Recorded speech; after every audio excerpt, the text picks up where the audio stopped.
In a quiet little town on the edge of nowhere lived a 15-year-old boy named Ethan Cole. Life had never been kind to him. His father was a carpenter who worked long hours sanding wood until his hands cracked. His mother mended torn clothes for neighbors just to keep food on the table. They didn't have much: a tin roof house, an old lamp that flickered when the wind blew, and a secondhand radio that barely worked. But Ethan had something the world couldn't take away: a dream. He wanted to become a runner, not just any runner, a champion who would make his family and his small town proud. Every evening, he would watch old Olympic races on the neighbor's TV through the window. He'd see the athletes flying down the track, their faces set with determination, and whisper to himself, "One day, that'll be me." But dreams don't feed you when your stomach growls. Dreams don't buy running shoes when your soles have holes. And people laughed. "Look at this poor kid," they said, "dreaming of medals when he can't even afford breakfast." Ethan didn't argue. He let his silence and sweat do the talking. Every morning before sunrise, he'd tie the same frayed laces on his worn-out shoes and hit the dusty road. No track, no coach, no stopwatch, just the sound of his breath and the rhythm of his heartbeat echoing through the sleeping town. His legs ached, his lungs burned, but every step whispered the same promise: one day, they'll know my name. He fell, he bled, he limped, but he never quit. He wasn't just running to something. He was running from something: the poverty that had chained his family for generations. One morning, fate decided to watch him run. A retired athletic coach named Coach Williams was visiting town for a family wedding. At dawn, he went for a walk, and there, in the misty light, he saw Ethan sprinting barefoot down the dirt path, kicking up clouds of dust. There was something magnetic about him, not just speed, but raw hunger, the kind that can't be taught. The next day, the coach returned at the same time. And there he was again, that same boy, that same fire. After a few mornings, Coach Williams approached him. "Why do you run like that, son?" he asked.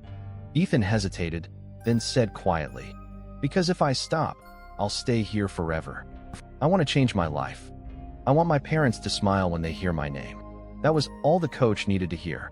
He saw something in Ethan that most talented athletes never had: discipline born from desperation.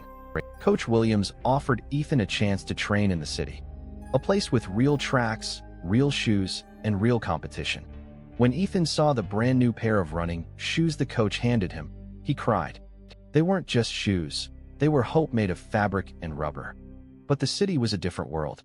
The other trainees came from wealthy families. They had private trainers, protein shakes, and shiny gear. They sneered at him. "Hey, country boy, did you lose your cows?" They'd laugh. Ethan didn't answer. He just ran harder. While they slept, he trained. While they scrolled on their phones, he stretched under moonlight. He remembered his father's tired hands, his mother's quiet prayers, and he turned that pain into power. Months turned into a year. The National Youth Championship was coming. Ethan qualified, barely, but that was enough. When race day arrived, the stadium buzzed with noise. Ethan's heart pounded, but he remembered every dawn he had run alone. The gun fired. He sprinted. The track blurred beneath him. Each step was a chapter of his life, from the dusty roads to the city lights. He ran not for glory, but for every night his family went hungry. The crowd roared as he crossed the finish line. First place. He fell to his knees, gasping, tears streaming down his face. The gold medal wasn't heavy. It was weightless, like freedom. The cameras flashed, reporters rushed. One asked, "Ethan, how did you do it? What's your secret?" He smiled through tears. "Discipline," he said softly. "Discipline turns pain into power. It makes the poor rich and well. It gives direction to dreams. I had nothing, no money, no fancy gear, but I had discipline. And that was enough." Ethan didn't stop there. He used his winnings to fix his parents' old house. He built a small training ground in his hometown for kids who had nothing but dreams, just like him. He visited schools and told his story, not to boast, but to plant seeds of belief. He'd tell them, "Don't wait for the perfect time. There's no such thing. Make now the right time through discipline." He taught them that discipline is doing what you must, even when you don't feel like it. It's saying no to comfort and yes to growth.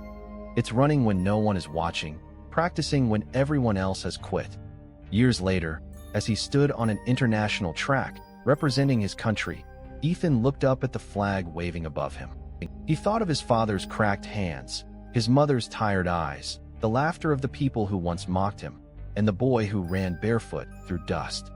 He whispered, "This is for all of you. For every dream born in the dark." The crowd erupted as he took another gold. But for Ethan, the medal wasn't the prize, the journey was. Because discipline had given him what luck never could, a destiny. And now, his story echoes across towns, cities, and hearts.